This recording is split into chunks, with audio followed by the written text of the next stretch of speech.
Good morning, dear students. Today we will do your supplementary reader movements chapter 1. Hope you enjoyed the first chapter from your textbook. Let us start with the first chapter from your supplementary reader. A supplementary reader is there in your course book so that you read a little more, and a little more reading will help you improve your English, understand English better, and use it in a better way.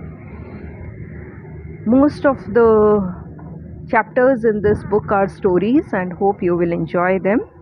This is our first chapter, The Lost Child. A child goes to the fair with his parents. He is happy and excited and wants the sweets and toys displayed there. But his parents don't buy them for him. Why then does he refuse when someone else offers them to him? एक बच्चा मेले में गया, अपने parents के साथ गया, बहुत खुश, बहुत एक्साइटेड, और उसको सब चाहिए, स्वीट्स, टॉयज़, ये वो सब चाहिए. बट पेरेंट्स, पता है ना आपको, डिडंट बाय देम. लेकिन फिर क्या होता है कि कोई और कहता है कि मैं आपके लिए ख़रीद देता हूँ, तो वो क्यों नहीं लेता है? वो सब चीज़ें एक्सेप्ट क्यों नहीं करता है? मना क्यों कर देता है? यही समझेंगे हम इस कहानी में. It was the festival of spring. From the wintry shades of narrow lanes and alleys imaged a gaily clad humanity. तो मेला लगा है, और ये मेला शायद संक्रांति के आसपास का है. क्यों हम कैसे कह सकते हैं ये? क्योंकि it was the festival of spring. From the विंट्री shades of narrow lens. विंट्री shades, सर्दियों में से. नैरो लेन्स, छोटी छोटी गलियां. लेन्स एंड एलीज, छोटी छोटी गलियां. इमर्ज्ड अ गेली क्लैड ह्यूमैनिटी. निकले कौन? सब अच्छे कपड़ों में तैयार हुए हुए लोग जो खुश हैं. Some walked, some rode on horses, others sat, being carried in bamboo and bullock carts.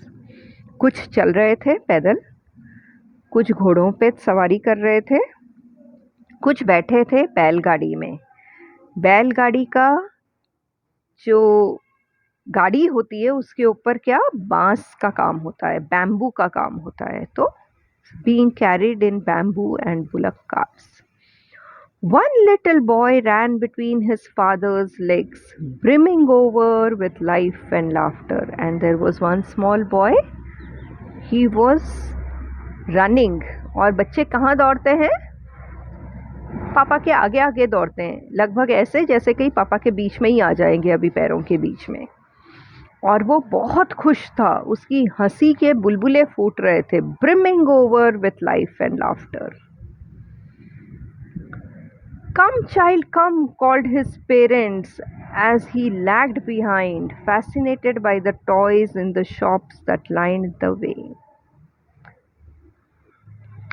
तो पेरेंट्स ने उसको आवाज़ दी.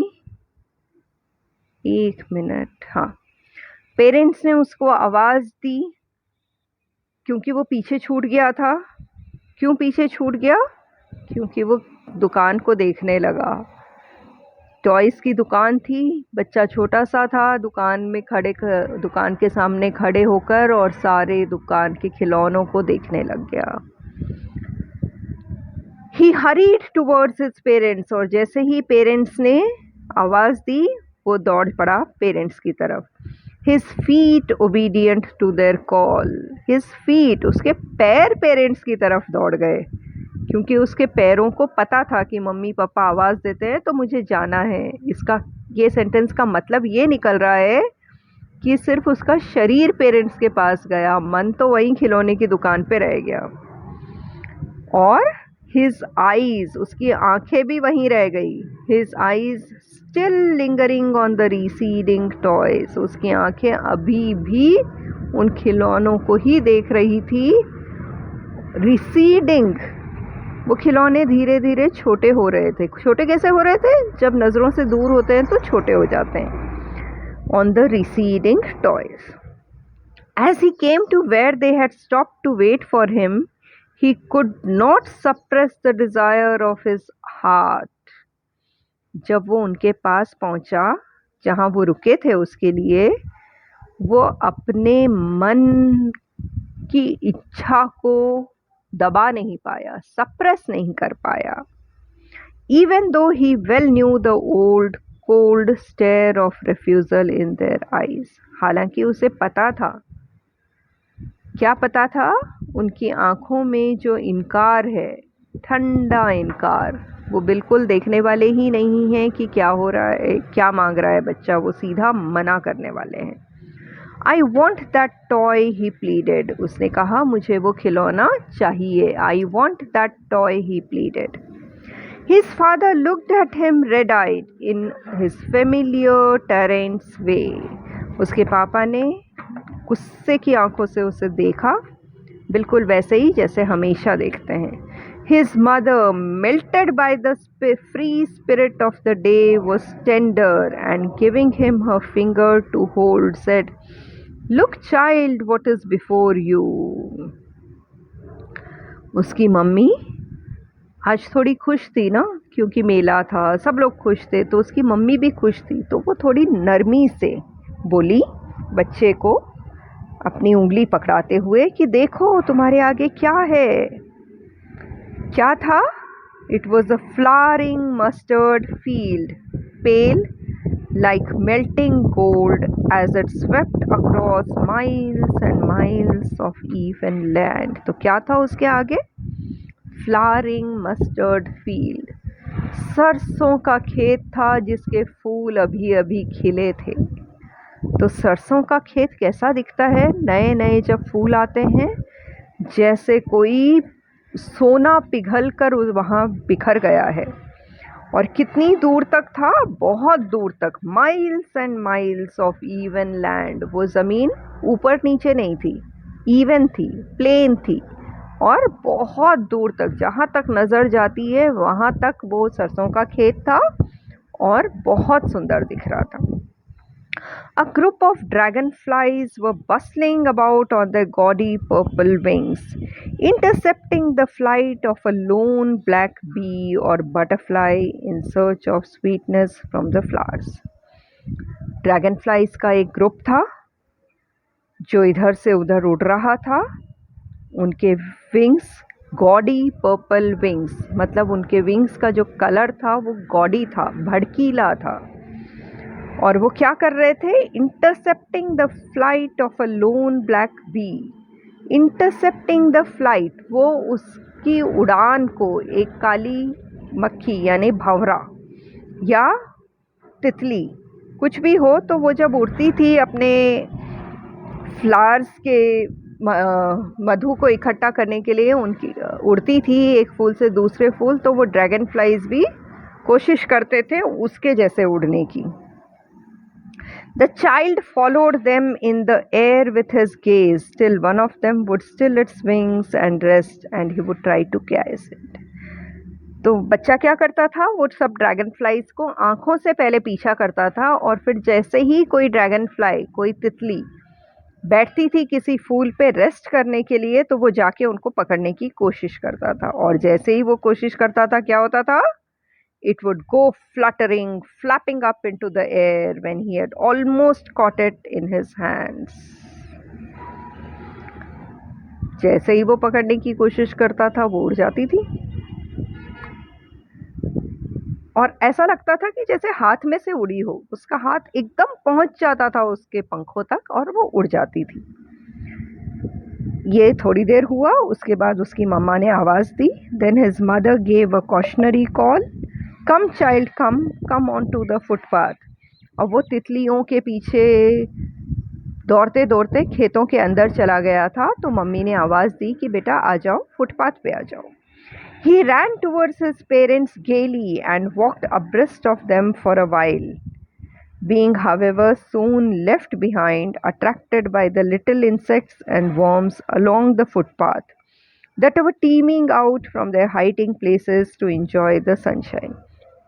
तो वो खुशी खुशी दौड़ा और थोड़ी देर तो अपने मम्मी पापा के आगे चला, वॉक्ड अब्रेस्ट ऑफ देम, उनके आगे चला, लेकिन जल्दी ही पीछे छूट गया. However, soon left behind. क्यों छूट गया? Because he was attracted by the little insects and worms. छोटे छोटे कीड़े जो धूप खाने के लिए निकले थे फुटपाथ पे, उनको देखने में रम गया वो और पीछे छूट गया. Come child come, his parents called from the shade of a grove where they had seated themselves on the edge of a well. He ran towards them. फिर से पेरेंट्स ने आवाज दी, कम चाइल्ड कम. और वो लोग कहाँ थे? एक पेड़ की छांव में बैठे थे और वहां पे एक कुआं था, कुएं के किनार पे बैठे थे. वो दौड़ा. A shower of young flowers fell upon the child as he entered the grove, and forgetting his parents, he began to gather the raining petals in his hands. और जैसे ही वो पेड़ों की छांव में दौड़ा तो पेड़ हिले और फूल बरसने लगे. और अगर जब फूल बरसे तो बच्चे ने क्या किया? वो अपने हाथ उठा के उनको जमा करने लगा, फूलों को.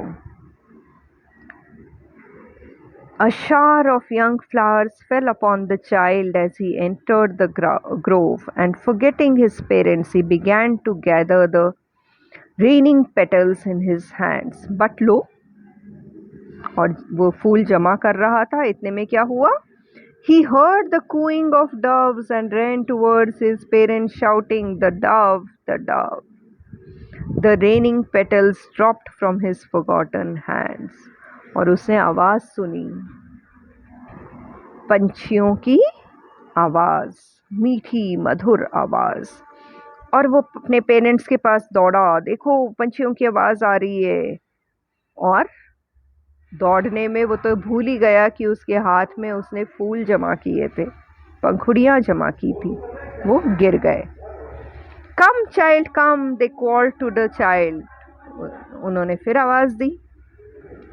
Who had now gone running in wild capers around the banyan tree and gathering. तो अब वो कहाँ दौड़ गया था? वो तो गोल गोल चक्कर लगा रहा था बैनियन ट्री के. बैनियन ट्री बड़ के पेड़ को कहते हैं. And gathering him up, they took the narrow winding footpath which led to the fair through the mustard fields. तो गैदरिंग हिम अप मतलब उसको गोद में लेते हुए उन्होंने वो पगडंडी ले ली जो मेले तक जाती थी सरसों के खेतों से होके. Winding footpath which led to the fair through the mustard field.